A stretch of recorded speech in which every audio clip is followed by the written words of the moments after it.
내용이 담긴 피켓을 들고 국감장에서 격돌하면서 파행이 거듭됐습니다. 박범계 장관은 특검 출범 요구에 반대 입장을 다시 한번 분명했습니다. 검찰이 화천대유의 금고지기 격인 회계와 자금 담당 임원을 소환 조사했습니다. 화천대유 대주주 김만배 씨는 불법 로비는 전혀 없었다고 했지만 검찰은 김 씨가 유 전 본부장에 5억 원 뇌물을 건넸다고 봤습니다. 코스피가 반년 만에 3,000선이 무너졌습니다. 미국발 인플레이션 불안과 중국 헝다그룹 사태 등 해외발 복합 위기를 피하지 못했습니다. 윤미향 의원이 위안부 피해자들을 위해 모금된 돈을 고깃집과 마사지숍에서 사용했다는 내용이 검찰 공소장에서 확인됐습니다. 국감장에선 김범수 카카오 의장이 사업 무차별 확장으로 인한 생태계 파괴 지적에 골목 상권을 침해하는 사업은 하지 않겠다고 했습니다. 해외에서 코로나 백신을 접종한 사람도 국내에서 백신 혜택을 받을 수 있게 됩니다. 대낮에 식당에서 술을 마신 뒤 차량 2대에 나눠 타고 운전을 한 3명이 옆자리 손님의 신고와 추적으로 15분 만에 검거됐습니다.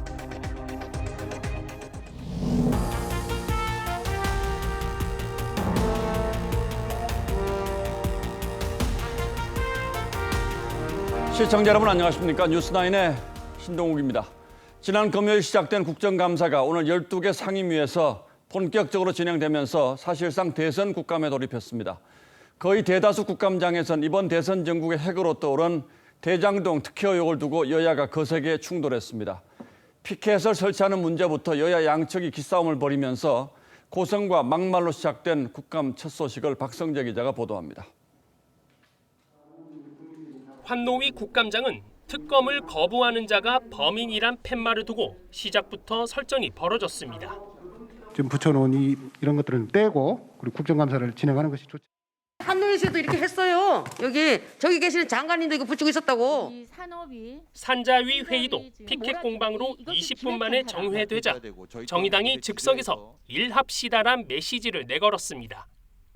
대장동 국감을 방불케 한 국토위에선 여야 간사 합의에도 피켓을 떼지 않겠다는 야당 의원들 사이에서 고성이 오갔습니다. 간사 얘기 안 들을 거면 탈당하세요. 당신이 뭔데 탈당한다고 이야기하노? 당신부터 탈당해! 정신 차려! 우여곡절 끝에 시작된 감사에서 야당은 구속된 유동규 전 성남도시개발공사 본부장이 이재명 경기지사와의 친분을 과시하고 다녔다는 대장동 주민의 녹음을 공개했습니다. 내 말이 이재명이 말이니까 믿고 기다려라. 이렇게 된 거예요. 행안위 국감에선 대장동 특검 수용 문구가 적힌 마스크를 놓고 거친 말들이 오갔습니다. 김도욱 간사님 지금 눈알 불안이시면서 또 이렇게 한마디 하실 것 같아요. 공식적이고 정식으로 사과를 좀 받아야 되겠습니다. 고성과 파행이 반복돼 일정이 지연되면서 오늘 국감은 밤 늦은 시간까지 진행됐고 본회의장 앞에선 야당 중진 의원의 1인 시위도 이어졌습니다. 진실을 또 밝히려면은 특검밖에 없다. 그래서 민주당 의원들은 특검을 받아라. TV조선 박성재입니다. 이번 대장동 의혹의 여야 최전선이라고 할 수 있는 법무부 국정감사장에선 특검을 놓고 난타전이 벌어졌습니다. 박범계 장관은 특검 반대 입장을 다시 한번 확인했고 야당에선 친문 검사란 표현과 함께 제대로 된 수사가 가능하겠느냐는 주장이 나왔습니다. 여당은 사건의 본질은 법적 카르텔이라고 맞받았습니다. 이어서 이채림 기자가 보도하겠습니다.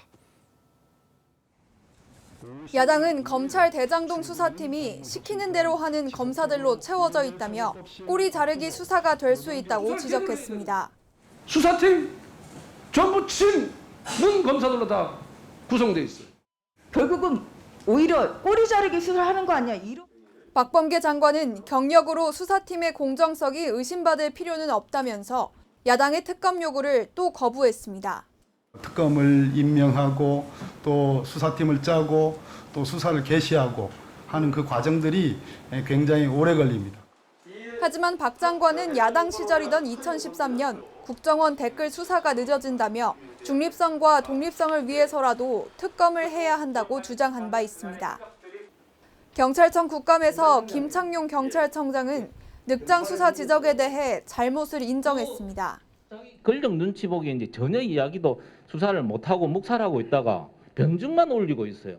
초기 좀 적극적이지 못한 부분에 대해서는 저희들도 뼈아프게 받아들이고 있습니다. 중복 수사 우려에 대한 검경 협력과 관련해 박 장관과 김 청장은 전혀 다른 소리를 했습니다. 유기적 협력이 이루어지고 있는 것으로 현재까지는 그렇게 판단하고 있습니다. 아직까지는 뭐 구체적으로 양 기관이 현재까지는 없는 걸로 알고 있습니다. 민주당은 곽상도 의원을 비롯한 법조 카르텔이 대장동 의혹의 본질이란 주장을 이어갔습니다. 화천대유 자체가 불법성, 탈법성, 위법성이 있다라는 거에서 바람막이, 방패막이, 보디가드가 필요했던 겁니다. 민간업자들이 가장 큰 이득을 얻도록 한 가장 큰 원인이 누구냐? 바로 한나라당, 새누리당입니다. TV조선 이채리입니다. 이런 가운데 검찰이 오늘 화천대유의 금고직이 격인 회계 담당 임원을 소환 조사했습니다. 자금 흐름과 직원 퇴직금 문제 등을 캐물은 것으로 전해졌는데 화천대유의 대주주인 김만배 씨의 소환도 그래서 임박한 것으로 보입니다. 그동안 대장동 의혹에 대해서 언급하지 않았던 청와대도 엄중하게 보고 있다며 첫 공식 입장을 냈습니다. 보도에 주원진 기자입니다. 서울중앙지검 전담수사팀은 화천대유 회계 담당인 김모 이사를 불러 조사했습니다. 검찰은 김 이사를 상대로 대장동 개발 수익 등 화천대유 자금 흐름을 조사한 것으로 전해졌습니다. 성남도시개발공사 개발사업처 팀장급 관계자도 참고인으로 소환됐습니다. 검찰은 구속된 유동규 전 성남도시개발공사 기획본부장이 수익금 배당 설계에 관여해 화천대유에 특혜를 줬다고 보고 당시 의사결정 과정에 대해 캐물은 것으로 전해졌습니다. 검찰은 공사 내부 반대에도 유 전 본부장이 민관 공동개발 사업협약서에서 초과이익 환수 조항을 삭제했다는 취지의 진술도 확보한 걸로 알려졌습니다. 검찰은 유 전 본부장을 상대로 구속 이후 첫 조사를 진행했습니다. 그동안 대장동 의혹 관련 언급을 내놓지 않았던 청와대도 엄중하게 생각하고 지켜보고 있다고 했습니다. 검찰은 이번 주 중 화천대유 관계사인 천화동인 1호 이모 대표를 불러 조사한 뒤 화천대유 대주주인 김만배 씨를 소환 조사할 예정입니다. TV조선 주원진입니다. 워낙 복잡한 사건이어서 기억이 잘 안 나실 수도 있습니다만 검찰의 대장동 개발 특혜 의혹 수사가 진행되면서 그동안 관련 인사들이 했던 해명도 하나둘 진위가 드러나고 있습니다. 로비를 하지 않았다고 했는데 돈은 건네졌고 잘 모르는 관계라고 했지만 수익 배분을 논의한 대화가 녹음됐죠. 사건 관련자들이 거짓말을 하고 있다는 정황이 하나둘 드러나면서 의혹은 핵심을 향하고 있습니다. 어떤 말이 어떻게 달라지고 있는지 백연상 기자가 짚어봤습니다. 화천대유 대주주인 김만배 씨는 대장동 사업과 관련해 로비를 했다는 의혹에 대해 손을 그었습니다. 여러분께서 염려하시는 바가 있는 걸로 아는데 전혀 그런 게 없습니다. 하지만 검찰은 김 씨가 유동규 전 본부장에게 5억 원을 전달했다고 구속영장에 적시했습니다. 천화동인 5호 소유주인 정모 회계사가 검찰에 제출한 사진엔 만원권 지폐가 5억 원치 있었는데 검찰은 이 돈다발을 김만배 씨가 유 전 본부장에게 전달한 증거로 보고 있는 것으로 알려졌습니다. 유 전 본부장은 김 씨가 화천대유 대주주인지 몰랐다고 발뺌했지만 정 회계사가 제출한 녹취록에는 두 사람이 수익 배분을 놓고 대화하는 내용도 담긴 것으로 전해졌습니다. 유 전 본부장은 정 회계사에 대해서도 한 번 정도 받고 왜 받는지 기억도 안 난다고 했지만 사석에서 뺨을 때렸다는 사실이 밝혀지자 술 기운에 때린 것은 맞지만 이번 사건과는 무관하다고 말을 바꿨습니다. TV조선 백연상입니다. 저희 취재진은 소환 조사를 앞둔 화천대유 대주주 김만배 씨 측과도 전화 통화를 했습니다. 김 씨 측은 유동규 씨에게 700억 원을 주기로 했다는 보도는 사실이 아니고 대장동 수익 분배 설계 역시 검찰에 녹취록을 제출한 정모 회계사가 전적으로 했다고 주장했습니다. 이 역시 김 씨 측의 주장일 뿐 정확한 사실관계는 수사를 통해 드러날 것이란 점 감안해서 이 보도 보시기 바랍니다. 최민식 기자가 취재했습니다. 검찰은 유동규 전 본부장 구속영장에 화천대유 대주주인 김만배 씨가 5억 원의 뇌물을 건넸다고 적시했습니다. 김 씨가 유 전 본부장에게 대장동 사업이익금 700억 원을 주기로 한 뒤 일부를 먼저 건넸던 겁니다. 김 씨 측 핵심 관계자는 이에 대해 사업 낙찰을 도와줬다고 해서 700억 원을 주는 경우가 어디에 있느냐며 5억 원을 보냈다는 것도 사실이 아니고 이를 입증할 수 있다고 말했습니다. 김 씨는 화천대유의 호화법률 고문단 영입에도 관여하는 등 정관계 로비 의혹의 핵심으로 꼽힙니다. 이에 대해 김 씨 측 핵심 관계자는 TV조선과의 통화에서 대장동 사업에서 공무원들을 만나 인허가 교섭을 벌이고 수익 배분 구조를 설계한 것은 정모 회계사라고 주장했습니다. 그러면서 천화동인 1호에서 용처 불분명한 것으로 알려진 돈도 김 씨가 주식을 담보로 합법적으로 빌린 것이라고 해명했습니다. 검찰은 유 전 본부장과 화천대유 관계자들 조사를 마무리하는 대로 김 씨를 불러 조사할 예정입니다. TV조선 최민식입니다. 예, 이렇게 의혹은 핵심을 향해 점점 다가가고 있는데 이재명 후보는 여전히 대장동 개발을 통해 5,503억 원이라는 공익을 환수했다고 주장하고 있습니다. 하지만 검찰의 판단은 전혀 다른 듯합니다.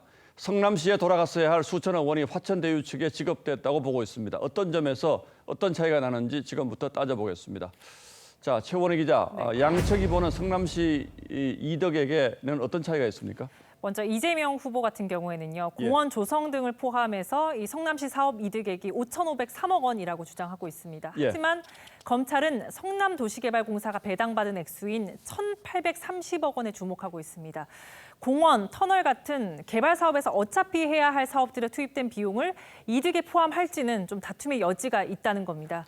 예, 실제로 공원 조성이라든지 터널 사업 비용은 기부 체납 대상 아니냐 이런 논란이 있긴 했죠. 네, 대장동 개발 지역과 당초 결합 개발 대상이었던 공원화 사업 부지가 분리 개발되면서 눈속임 효과를 냈다는 주장들이 제기되어 왔습니다. 결합 개발이라면 공원 조성은 기부 체납 대상이지만 분리 개발을 통해서 대장동 이익을 받아다 공원에 투자하는 모양새를 취했다는 주장입니다. 이에 대해 이재명 캠프는요, 해당 공원이 10km 떨어진 다른 행정구역에 있고 또 대장동 주민을 위한 시설이 아니었다라고 반박한 바 있습니다. 예, 결국 이재명 지사가 본인의 치적을 강조하기 위해서 공원 건설이라든지 터널 건설 이런 것들 다 공익 환수라고 주장하고 있는 것 같은데 네. 이거 빼고 나면 1,830억, 그러니까 화천대유로 나간 배당금보다 훨씬 적은 액수가 성남시로 들어온 거네요? 네, 화천대유 측은 4,040억 원을 배당받았습니다. 시행사인 성남의뜰 지분을 절반 넘게 가진 공사 측이 아니라 7% 지분을 가진 화천대유 측이 훨씬 많이 챙긴 겁니다. 검찰은 이런 이익 배분이 부당하다고 보고 유 씨에게 배임 혐의를 적용한 겁니다. 지분이 미미한 이 민간 사업자가 과도한 이익을 가져갈 수 있도록 만들어진 구조, 이것도 역시 일반적이지 않다는 지적이 많은데 왜 이런 일이 생긴 겁니까? 네, 지분 구조를 보면요. 성남도시개발공사가 50% 한 주로 가장 많은 지분을 가지고 있습니다. 통상 이사회는 보유 지분에 따라 구성되기 때문에 공사 측이 이사회의 절반 이상을 차지해야 합니다. 하지만 이 성남의뜰 이사회 구성원은요. 성남도시개발공사, 화천대유, 그리고 출자은행 이렇게 3명뿐입니다. 지분 1%가 안 되는 화천대유가 사업이익을 결정하는 이사회에서 상당한 역할을 행사할 수 있는 구조인 겁니다. 예, 이것도 뭐 이상하긴 합니다만 화천대유가 이렇게 막대한 이익을 가져갈 수 있었던 거는 부동산 폭등 때문이다 이런 주장도 있죠. 네. 그런데 언론에 공개된 주주협약서 내용을 보면요. 공사 측은 대주주로 참여해서 우선 배당을 받지만 배당액은 1,800억 원대로 제한돼 있습니다. 초과이익이 발생해도 성남도시공사는 이 이상 가져갈 수 없게 된 겁니다. 검찰은 초과이익 환수 장치가 주주협약에 없는 배경이 뭔지 들여다보고 있습니다. 예, 결국 이런 이상한 의사결정 구조와 사업 설계가 어떻게 만들어진 건지가 수사의 핵심이고 이재명 당시 성남시장이 이걸 몰랐을 리 있겠느냐 하는 것이 의혹의 핵심인 셈이군요. 네. 예, 최원희 기자 잘 들었습니다.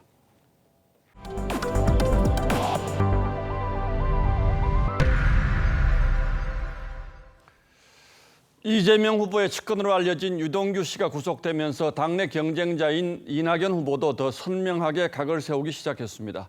이낙연 후보는 이런 후보가 국정을 잘 운영할 수 있겠냐며 직격탄을 날렸는데 이재명 후보는 이낙연 후보의 총리 시절 부동산 폭등으로 민간이 배를 불렸다고 맞받았습니다. 보도에 최지원 기자입니다.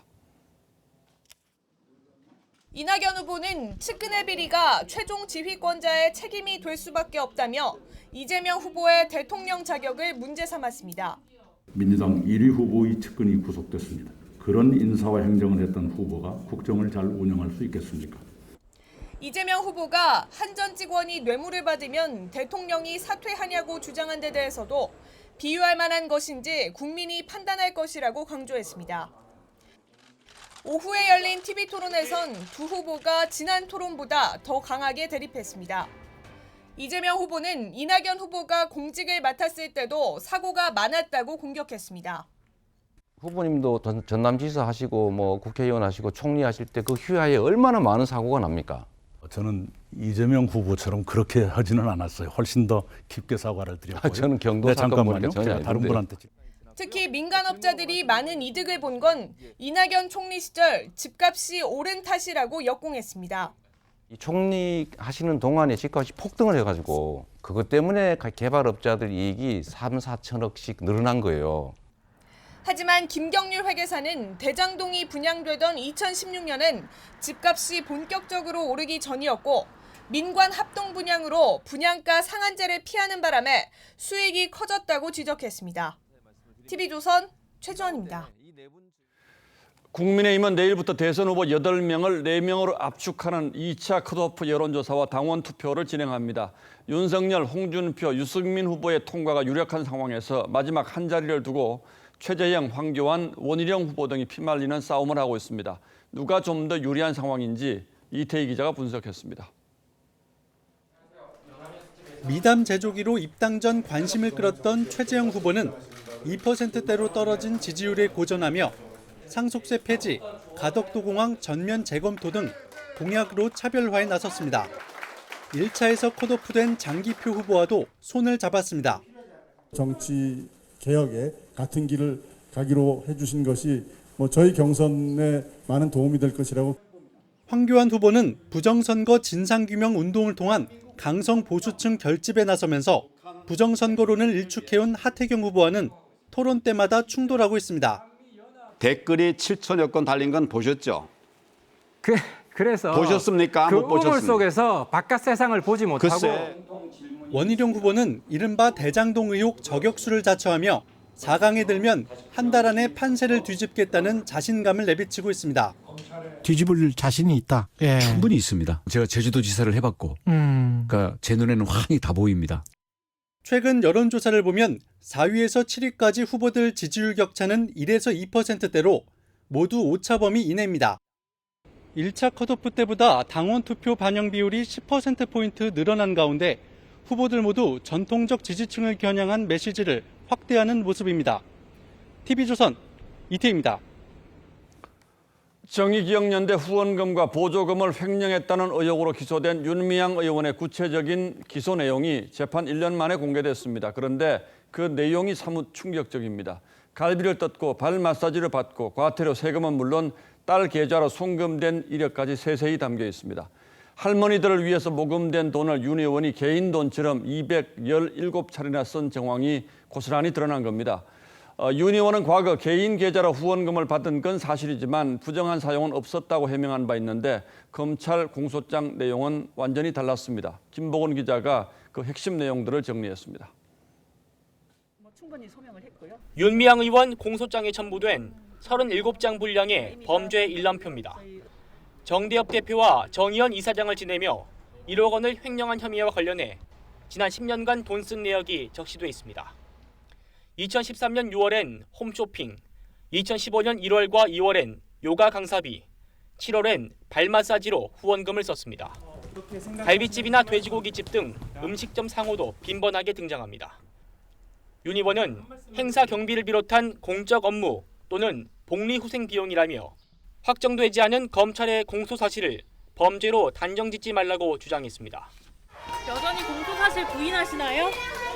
재판의 상식이 임해서 밝혀내겠습니다. 그러나 과태료는 물론이고 본인이 내야 하는 종합소득세 납부 명목으로 25만 원이 빠져나가기도 했고 쉼터 소장 명의 계좌에 있던 모금액 182만 원이 별다른 표기 없이 딸 계좌로 이체된 일도 있었습니다.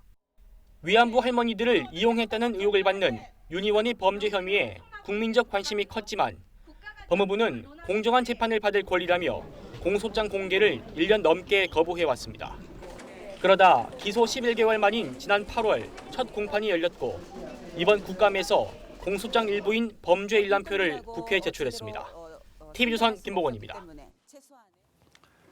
하지만 집권 여당인 민주당은 오늘도 침묵을 지켰습니다. 당초엔 회계 점검 결과를 지켜본 뒤에 조치를 하겠다고 했다가 기소 이후에 그리고 재판 결과를 보겠다고 했는데 공소장이 공개된 오늘까지도 아무 입장을 내지 않았습니다. 이 침묵은 또 어떤 침묵인지 사실 저는 잘 해석이 되지 않습니다. 이어서 윤수영 기자가 보도합니다.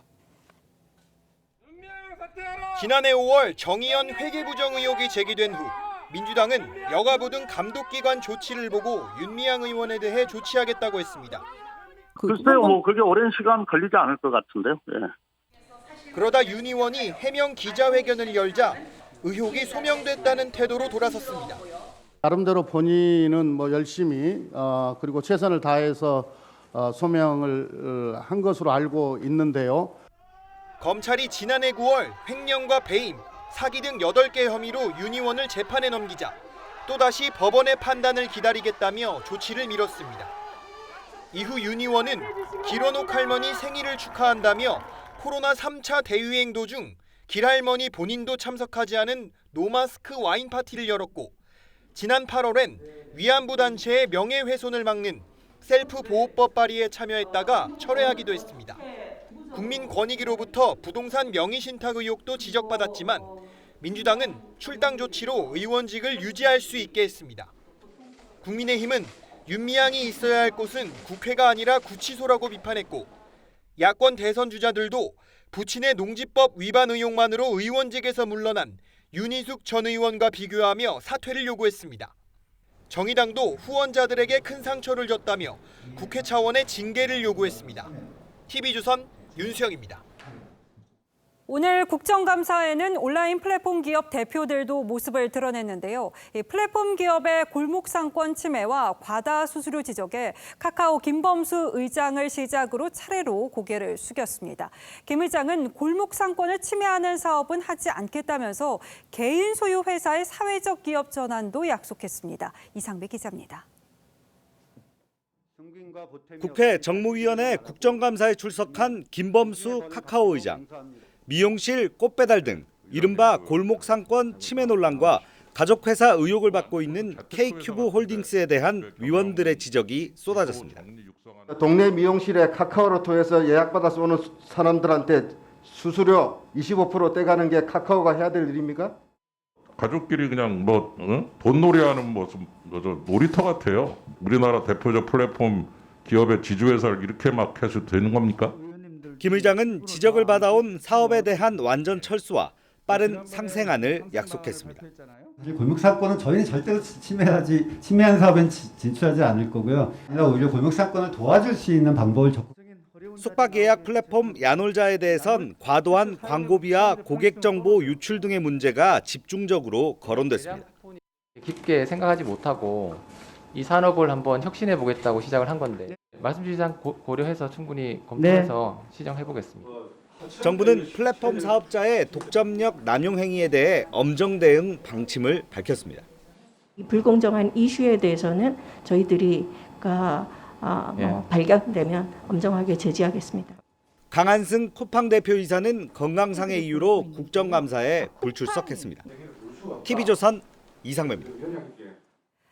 18세 이상 성인의 코로나 백신 1차 접종률이 90%를 넘겼습니다. 일상 회복 여건에 보다 가까워지고 있는 건데 정부가 백신 혜택의 대상 범위를 넓혔습니다. 해외에서 백신을 접종한 사람도 국내에서 혜택을 받을 수 있게 했고 국내에서는 접종이 미승인된 백신, 중국산 시노팜 등도 포함시켰습니다.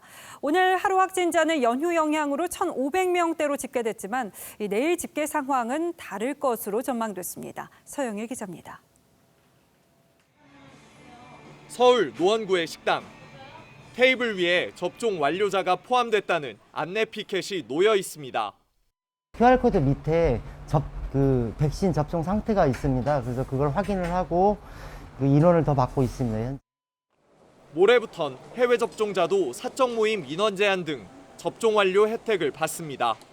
WHO 승인 백신을 해외에서 접종한 뒤 격리 면제서를 들고 입국한 사람들이 대상으로 주한미군과 주한외교단, 이들의 가족도 포함됩니다.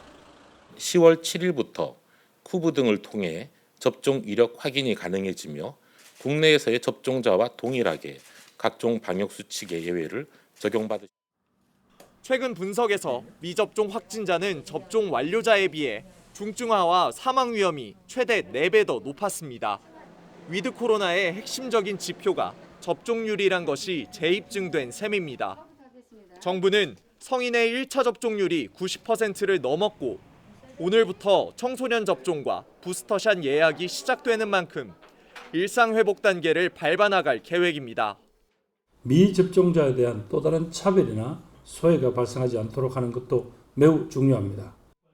방역 당국은 백신 패스가 한시적인 제도라며 유효기간 지정과 청소년 적용 예외 등 방안을 논의하고 있다고 밝혔습니다.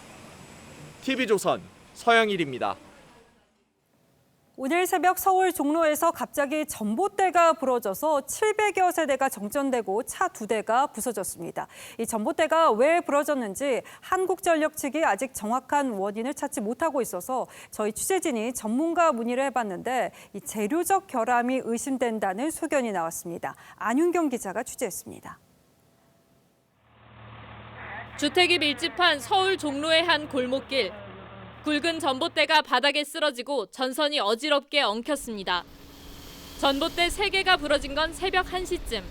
이 사고로 근처에 있던 차 2대가 부서졌습니다. 경찰이 연락을 해서 나 말을 하는 알다리인데 처음 부러진 전봇대가 있던 자리입니다. 이 전봇대의 밑부분이 절단돼 쓰러지면서 전선이 내려앉았습니다. 이 때문에 바로 옆에 연결된 다른 전봇대 2개도 연이어 부러졌습니다. 다행히 지나는 사람이 없어 인명피해는 없었지만 주변 760여 세대가 정전됐습니다. 전력 복구는 대부분 아침에 이뤄졌지만 150여 세대는 낮 1시까지 정전이 이어져 불편을 겪었습니다.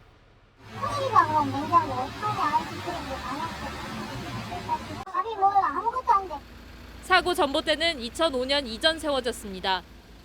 부러진 전신주의 절단면을 본 한 건축학 교수는 콘크리트에 섞인 자갈 크기가 알사탕처럼 크다며 외부 충격 없이 난 사고라면 문제가 될 수 있다고 지적했습니다. 한국전력 측은 정확한 사고 원인을 분석하고 있습니다. TV조선 안윤경입니다.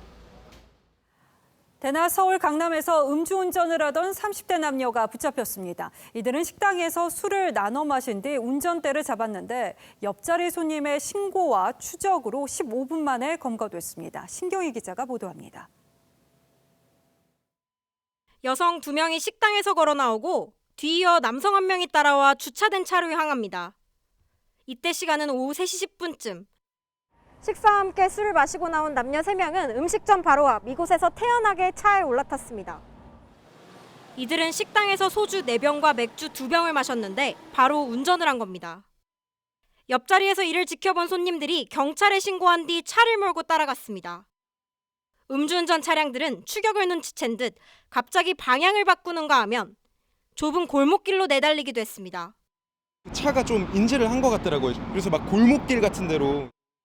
추격전은 15분가량 벌어졌고 음주운전 차량은 출동한 경찰에 의해 멈춰섰습니다. 보복하면 어떡하지? 이런 생각도 들긴 했는데 그래도 역시 음주운전은 살인 미수라고 생각하고 음주운전을 한 30대 남녀의 혈중 알코올 농도는 면허 취소 수준. 서울 강남경찰서는 운전자 2명을 음주운전 혐의로 입건하고 동승자 1명은 음주운전 방조 혐의 적용을 검토 중입니다. TV조선 신경입니다.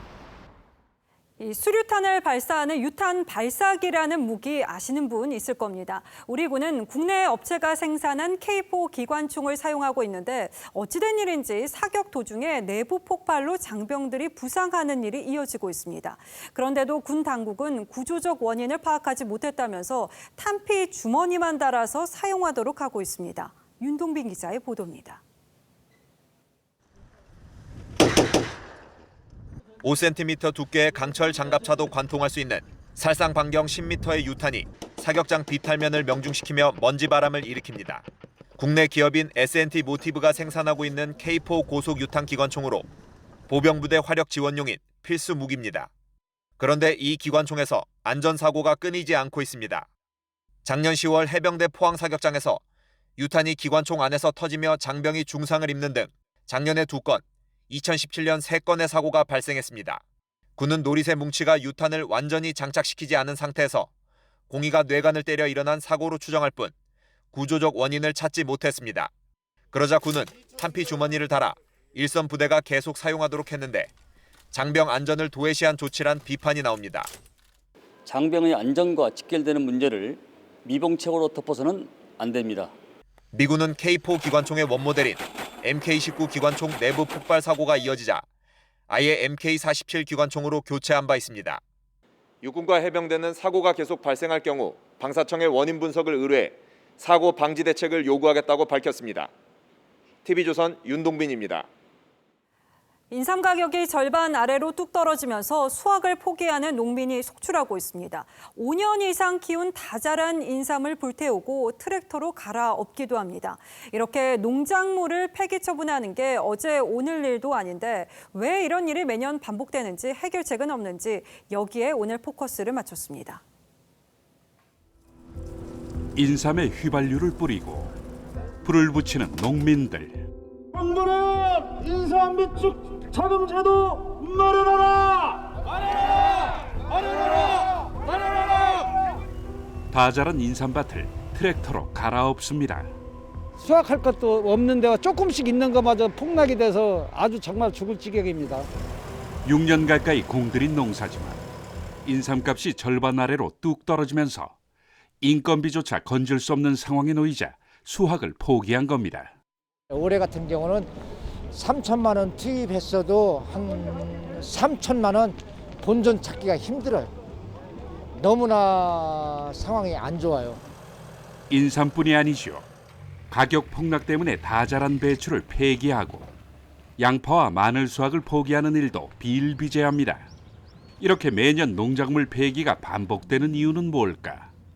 농작물이 높은 값에 팔리면 농민들은 이듬해 그 품목의 생산량을 늘리고 공급이 과잉되면 가격은 떨어질 수밖에 없죠. 경작 환경을 완벽하게 예측할 수 없다는 것도 불안정을 키우는 요인입니다. 여기에 최근 닥친 코로나19 사태는 소비를 더 위축시켰죠. 구조적인 공급 과잉 문제는 경작 신고에 기반한 면적 감축 등으로 단계적으로 해소해 나가야 할 것 같습니다. 정부는 앞으로 일부 품목에 대해 재배 면적을 사전에 신고하는 경작 신고제를 도입해 재배량을 관리하고 농협 수매량도 늘리겠다고 했지만 농민들은 당장 올해를 버틸 일이 걱정입니다. 재고품을 쌓여 있는데 계속 생산을 해야 되겠고 국내 소비 이축이 주 원인으로 생각합니다. 코로나 이전까지만 해도 어느 정도 수출이 되고 반복되는 농작물 폐기를 막고 농가의 안정적인 수입을 보장하기 위해서 장기적 관점에서 수요와 공급을 조절하는 방법은 없을지.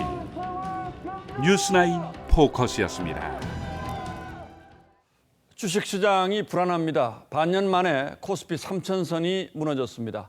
지구촌을 엄습하는 인플레 우려와 금리 상승, 미국 정부의 부채 위기에 흥다 파산설 같은 중국발 악재까지 겹치며 글로벌 증시가 얼어붙기 시작했습니다. 불투명한 증시 전망에 개인 투자자들은 불안에 떨고 있습니다. 김지아 기자가 취재했습니다. 오늘 코스피 지수는 1.89% 급락한 2,900선의 거래를 마쳤습니다. 3,000선이 무너진 건 지난 3월 24일 이후 6개월여 만입니다. 외국인이 6,200억 원 넘게 매물 폭탄을 쏟아냈습니다. 코스닥 지수도 3% 가까이 떨어졌습니다. 지난밤 미국 뉴욕 증시가 큰 폭으로 떨어진 영향이 컸습니다. 점점 현실화하는 형다그룹 파산 우려와 전력난 등 중국발 먹구름이 이어지는 데다 글로벌 공급 충격과 유가 급등에 따른 인플레 우려까지 커지며 투자 심리가 급격히 위축됐습니다. 흑자 관련 이슈 때문에 여전히 그 여파에 대해서 불안함이 남아 있고요. 물가 상승에 따른 시장금리 상승, 미국의 부채 한도 이슈 문제도 여전히 불안을 키우는 요인입니다.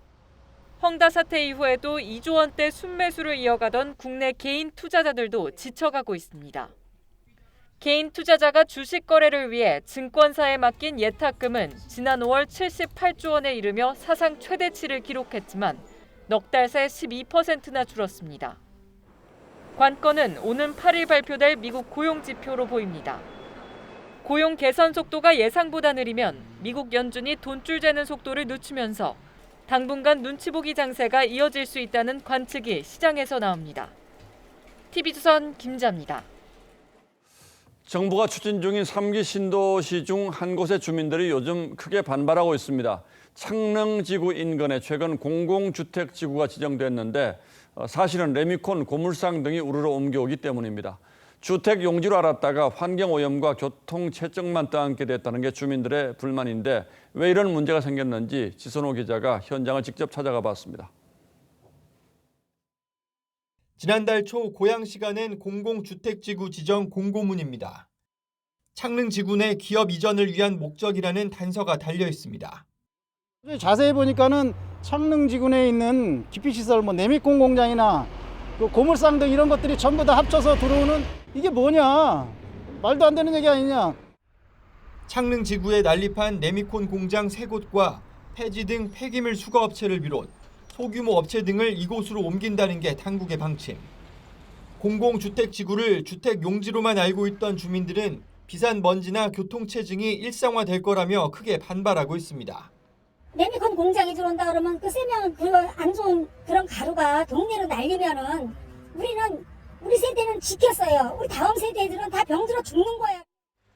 국토교통부는 공공주택지구 명칭에 대해 3기 신도시 사업의 일부라는 의미라고 설명했지만 본지구의 인근에 기업 이전 부지를 선정을 하고 공공주택지구의 일부로 지정을 해서 신도시 발표 때마다 졸속 행정이 반복된다는 지적이 나옵니다.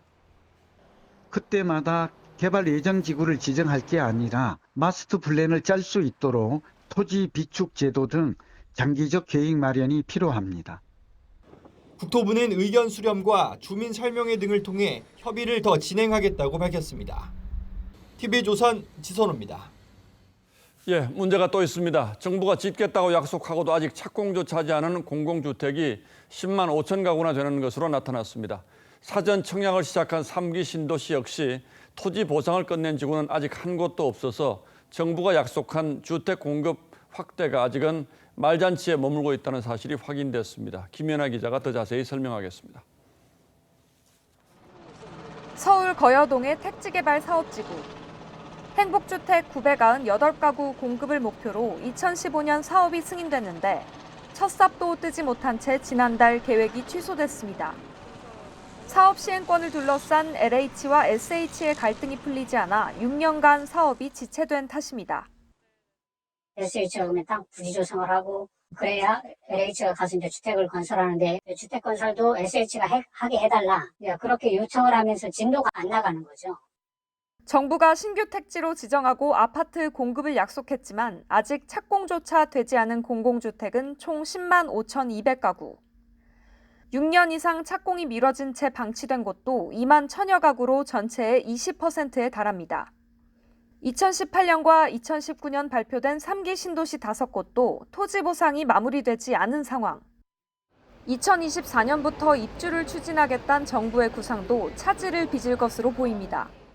공공택지 개발에 반드시 전제되어야 할 사항이 이렇게 해결이 안 된다면은 3기 신도시 이사 공급 대책에도 차질이 생길 위험이 있고 이런 가운데 올해 전체 주택 공급량도 정부 목표치인 46만 호를 밑돌 것으로 예상되고 있어 장밋빛 청사진을 따라가지 못하는 주택 공급에 정책 불신이 더 커질 거란 우려가 나옵니다. TV조선 김연아입니다.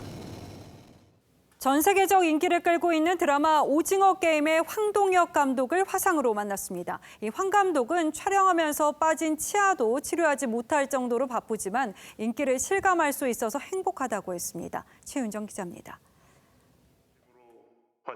오징어 게임의 각본과 연출을 맡은 황동혁 감독은 방영 2주 만에 달라진 위상을 실감합니다. 10여 년 전 연락이 끊겼던 미국에 있던 친구들한테까지 연락이 오는 걸 보면서 이게 지금 전 세계적으로 인기가 있긴 있구나 하는. 90개국에서 1위를 독주하면서 굿즈도 큰 화제를 모으고 있는데 그중 단연 인기는 자신의 어린 시절을 녹인 달고나 뽑기입니다. 제가 다 쓰던 방법입니다. 그 바늘로 긁고 바늘을 연탄불에 달궈서 집에 가져가서 그 선을 녹이고 그 제일 어려운 우산은 그래도 불안해서 뒤에서 이제 바닥에 놓고 핥는 방법으로. 온라인 동영상 서비스로 방송돼 연출에 제약이 없었다는 점도 성공의 요인이지만 다소 황당할 수 있는 이야기가 대중에게 어떻게 받아들여질까 고민도 많았습니다. 저희 남한산성 때부터 좀 치아가 안 좋아졌다가 계속 방치하다가 오징어 게임을 하면서 다 탈이 났는데요. 아직 끼우질 못하고 있습니다. 뽑아놓기만 하고. 이게 본인을 닮은 캐릭터로는 배우 이정재와 박혜수 역할을 꼽았습니다. 제가 쌍문동에서 태어났고 홀어머니 밑에서 자랐고 제가 가지고 있는 어떤 인간적인 모습과 때로는 되게 차갑고 합리적인 모습이 그 두 캐릭터 안에 이렇게 나누어서 들어가 있는 것 같아요. 황 감독은 시즌2에 대한 구상도 살짝 내비쳤습니다. 탈락했던 종목이 팽이치기가 기억이 나고 그리고 우리 집에 왜 왔니라는 게임이 있거든요. 아마 시즌2를 하면 그런 류의 게임들이 다시 좀 고려가 되지 않을까 싶습니다. TV조선 최윤정입니다.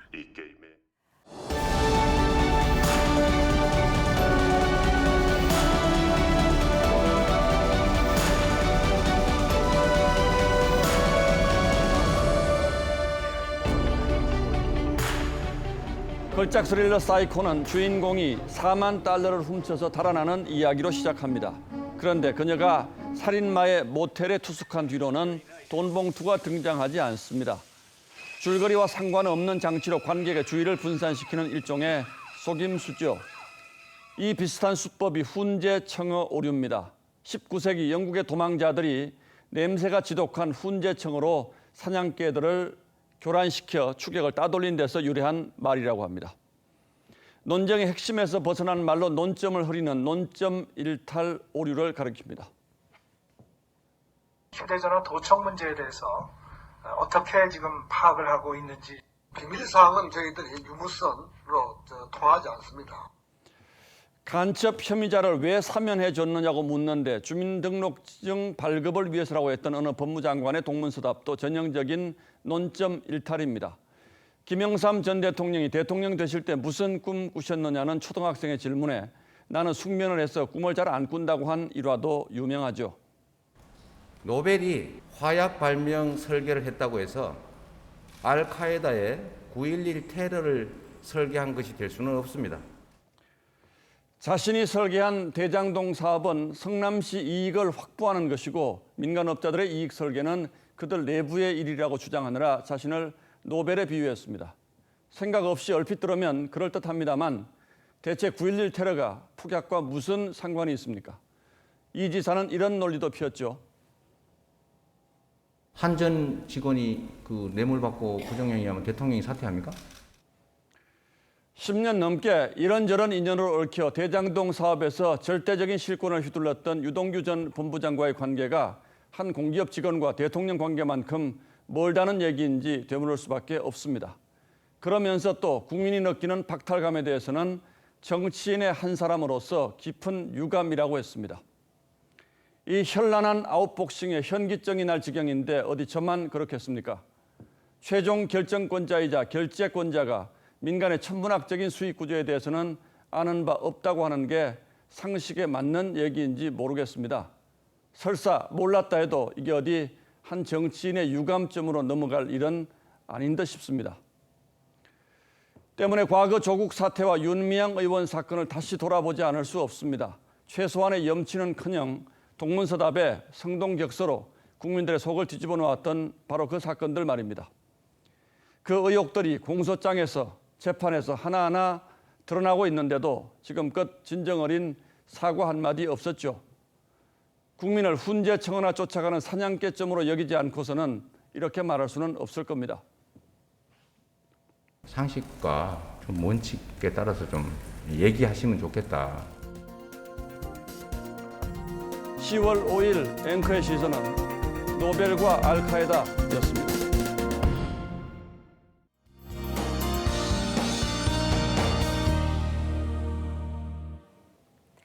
내일은 중부와 경북 지역을 중심으로 비가 이어지겠습니다. 동해안 지역에 최고 40에서 60mm가 예상되고요. 다른 대부분 지역은 약한 비가 오락가락하는 수준이겠습니다. 비로 인해 습도가 높고 밤사이 기온이 떨어지면서 충청 이남 지역에서는 안개가 짙게 끼겠습니다. 내일 오전까지는 주의하셔야겠습니다. 남부 지역은 이례적인 늦더위가 이어지고 있는데요. 내일도 호남과 경남, 제주 지역을 중심으로 30도 가까이 오르는 곳이 있겠습니다. 서울의 경우는 22도에 머물겠습니다. 바다에서는 동해상의 날씨가 좋지 않겠는데요. 바람이 강하게 불면서 물결이 매우 높게 일겠습니다. 중부지방은 모레까지 비가 이어지겠습니다. 이후 일요일에는 전국적으로 또 다시 비가 내리겠습니다. 날씨였습니다. 예, 10월 5일 화요일 뉴스9은 여기서 모두 마치겠습니다. 시청해주신 여러분 고맙습니다.